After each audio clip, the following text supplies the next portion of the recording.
बालमित्रांनो, आज आपण गोष्ट बघणार आहे मुंगी आणि कबूतरची. एकदा एका मुंगीला खूप तहान लागली होती. ती एका नदीजवळ थांबली. मुंगी पाणी प्यायला लागली, परंतु अचानक तिचा तोल गेला आणि ती पाण्यात पडली. ती पाण्याबरोबर वाहत चालली होती. तिथे एका झाडावर कबूतर बसला होता. तो हे सगळं काही बघत होता. कबूतरने झटकन एका झाडाचं पान तोडलं आणि पाण्याबरोबर वाहत चाललेल्या मुंगीजवळ टाकलं.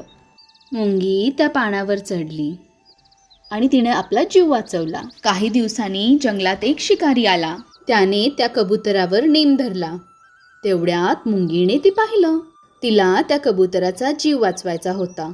ती पटकन शिकाराच्या पायावर चढली आणि त्याला चावली. त्याबरोबर शिकाऱ्याच्या हातातील बंदूक पडली. कबूतर पटकन उडून गेला आणि उडताना तो मुंगीला म्हणाला, प्रेमळ मुंगी, माझा जीव वाचवल्याबद्दल धन्यवाद.